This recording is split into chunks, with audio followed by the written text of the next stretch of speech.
మిరియాల జీలకర్ర అన్నం తయారు చేసుకోవడానికి ముందుగా కావాల్సిన పదార్థాలు ఏంటో చూసేద్దాం.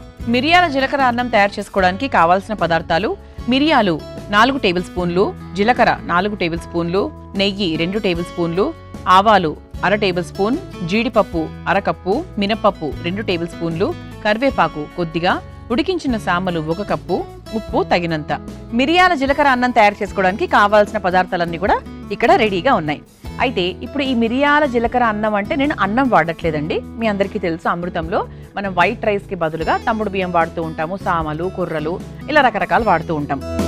అయితే ఇందులో నేను సామలు వాడుతున్నాను.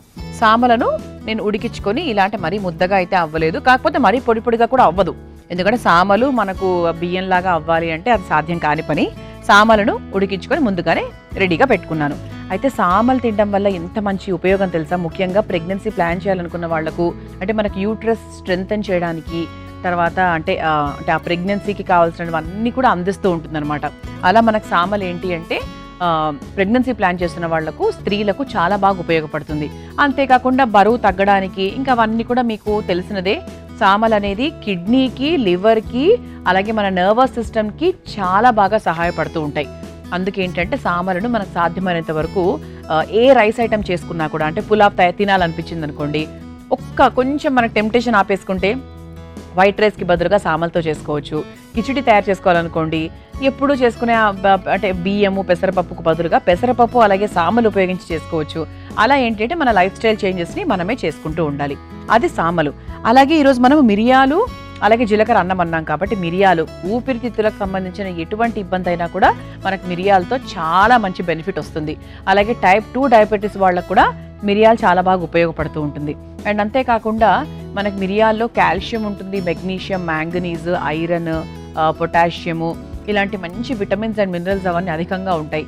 ఒంట్లో ఉండే బ్యాడ్ ఫ్యాట్ ఏదైతే ఉందో, కొవ్వు, అది కట్ చేయడానికి కూడా మిరియాలు చాలా బాగా సహాయపడుతూ ఉంటాయి. అలాగే మిరియాల పాలు తాగమని చెప్తూ ఉంటారు. దగ్గులు, జలుబులు వచ్చినప్పుడు సర్వరోగ నివారణి అని చెప్తా నేనైతే. మిరియాల్లో ఎన్ని యాంటీ ఆక్సిడెంట్స్, ఎన్ని యాంటీ బ్యాక్టీరియల్ ఎలిమెంట్స్ ఉంటాయంటే, మనకు గోల్డెన్ మిల్క్ అంటాం సాధారణంగా, పసుపు అలాగే మిరియాలు కలిపినటువంటి పాలను.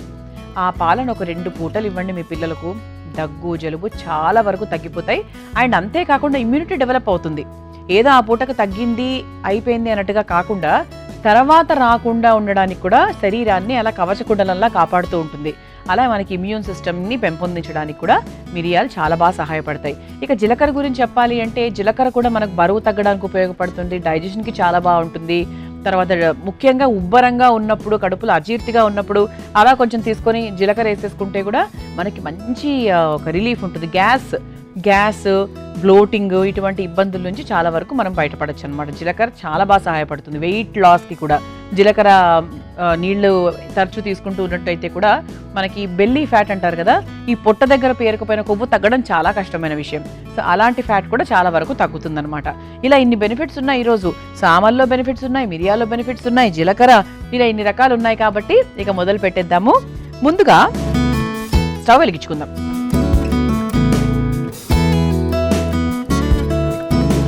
బాండి కాస్త వేడవుతూ ఉండగా ఇలా చక్కగా, సాధారణంగా అందరి ఇళ్లలో ఈ రోల్ అయితే ఉంటుంది, అంటే ఈ సైజ్ రోల్ అయితే ఉంటుంది. కొందరింట్లో చాలా పెద్దగా ఉంటుంది, అంత పెద్దది అవసరం లేదండి. అంటే మీ ఇంట్లో ఇంతమంది ఉంటే అంత పెద్ద పాత్ర వాడచ్చు, ఇబ్బంది ఏం లేదు. చిన్న రోల్ తీసుకున్నాను. దాంట్లో మిరియాలు అలాగే జీలకర్ర కచ్చా పచ్చాగా దంచుకుంటున్నాను.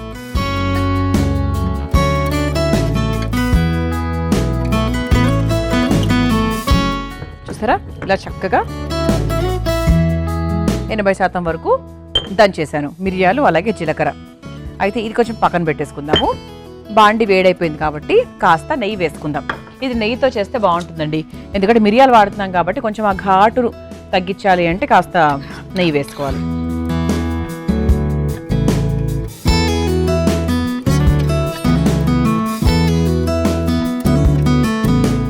నెయ్యి కాస్త కరిగిన తర్వాత ఇందులో ఆవాలు అలాగే జీడిపప్పు వేసుకొని ఒక్కసారి వేయించేసుకుందాం. ఇది మన ఇంట్లో ఉండే పెద్దవాళ్ళకి పెట్టినా కూడా చాలా ఇష్టంగా తింటారు. తర్వాత మనకు మిరియాలు ఉండడం వల్ల ఎప్పుడూ కూడా మన ఆరోగ్యానికి మేలే చేస్తుంది. కానీ అది ఎక్కువలు తక్కువలు ఏది పడినా కూడా మనకి చాలా మంచిది. అలాగే మనకు జీలకర్ర అంటే మన పోపులో ముఖ్యంగా ఉండేది ఏంటి? ఆవాలు, జీలకర్ర ఫస్ట్ అందరికీ గుర్తొచ్చేది. వాటికి ఏదో ఒక అర్థం ఉంటేనే ఇక్కడ దేవుడు దాన్ని క్రియేట్ చేస్తారు. అంటే మనకు క్యాన్సర్ రాకుండా ఉండడానికి, క్యాన్సర్ కణాలను తగ్గించడానికి, కొలెస్ట్రాల్ తగ్గించడానికి జీలకర్ర చాలా బాగా సహాయపడుతుంది. అండ్ ఇంతకుముందు చెప్పినట్టుగా కడుపు, గ్యాస్, బ్లోటింగ్, ఉబ్బరం, ఆయాసం ఇటువంటి వాటికి కూడా జీలకర్ర చాలా బాగా హెల్ప్ చేస్తుంది. ఆ తర్వాత కాస్త మినప్పప్పు, ఇది ఒకసారి వేయించుకున్న తర్వాత కరివేపాకు వేసేసుకుందాము.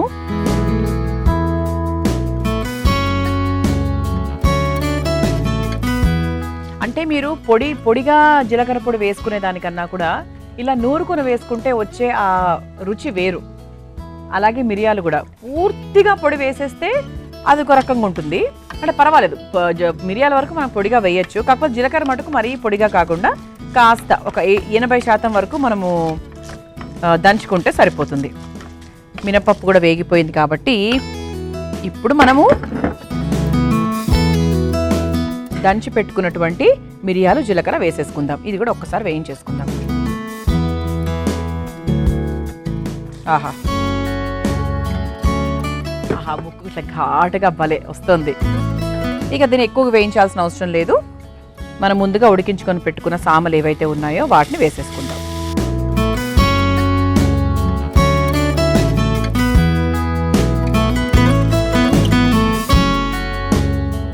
చాలా సాత్వికమైన ఆహారం అండి ఇది. అలా తింటూ ఉంటే తినాలనిపిస్తూ ఉంటుంది. ఎక్కువ ఏం హడావిడి లేనటువంటి వంట. కేవలం ఉప్పు, ఘాటు ఈ రుచులు మాత్రమే మనకి తెలుస్తాయి దీంట్లో.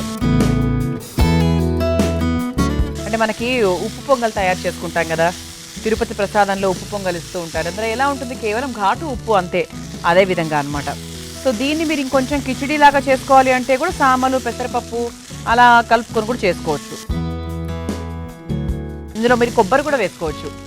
పచ్చి కొబ్బరి కూడా చక్కగా తురిమేసుకొని అలా పైన నుంచి కూడా వేసేసుకోవచ్చు. అంటే ఇవన్నీ మనకి యాడ్ ఆన్స్ అనమాట. ఇంకా ఇలా చేస్తే బాగుంటుంది, అలా చేస్తే బాగుంటుంది, ఆ విధంగా. ఇప్పుడు మనం ఉప్పు వేసేసుకుందాం. దీనికి సరిపడా ఉప్పు. చూసారా, సామలు మరీ మనకు ముద్దగా లేకుండా చేసుకున్నాము. అందుకు మనకు ఉప్పు కూడా పెద్ద ఏం పట్టదండి, నార్మల్గా వేసుకోవాలి.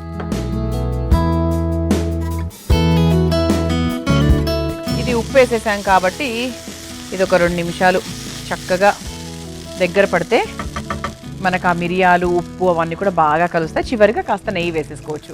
చూసారా, చక్కగా మన సామలు, అలాగే మిరియాలు, జీలకర్ర ఇవన్నీ కూడా బాగా దగ్గర పడిపోయి భలే అయిందనమాట. ఇక స్టవ్ ఆఫ్ చేసేసుకోవచ్చండి. చివరిగా మీరు కావాల్సింటే కాస్త నెయ్యి ఇక్కడైనా వేసేసుకోవచ్చు. అయితే ఇప్పుడు మనం ఏం చేద్దామంటే ఒక ప్లేట్లోకి తీసుకుందాం. ఎలా తీసుకుందాము? ముందుగా కాస్త కరివేపాకు వేసేసుకొని దాని మీద నుంచి ఇలా బౌల్లోకి తీసుకొని బౌల్ని అలా చక్కగా అందంగా బౌల్ ఇచ్చేస్తాను.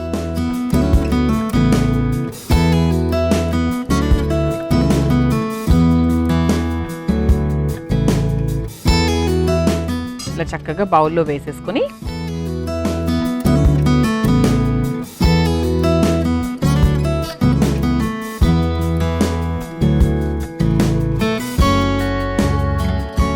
ఇలా చక్కగా మిరియాల ఘాటు, జీలకర్ర కమ్మదనము, అలాగే సామల అద్భుతమైన రుచి, ఈ 3 కలిపిందే మిరియాల జీలకర్ర అన్నం.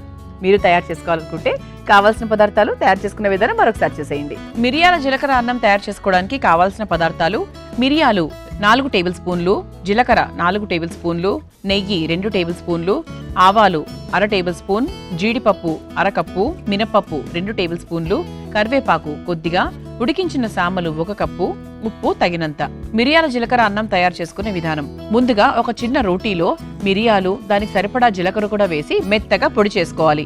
ఇప్పుడు స్టవ్ వెలిగించి బాండీలో నెయ్యి వేసి కరిగిన తర్వాత అందులో ఆవాలు, జీలకర్ర, జీడిపప్పు, మినప్పప్పు, కరివేపాకు వేసి వేయించుకోవాలి. తర్వాత అందులో ముందుగా తయారు చేసుకుని పెట్టుకున్నటువంటి మిరియాలు, జీలకర్ర పొడిని కూడా వేసి ఒకసారి బాగా కలుపుకొని ఇప్పుడు ఉడికించిన సామలు సరిపడా ఉప్పు వేసి కలిపి కొద్దిసేపు మగ్గించుకొని చివరిగా ఒక సర్వింగ్ ప్లేట్లోకి తీసుకుని పైనుంచి కరివేపాకంతో గార్నిష్ చేసుకుని సర్వ్ చేసుకుంటే ఎంతో రుచికరమైన మిరియాల జీలకర్ర అన్నం రెడీ.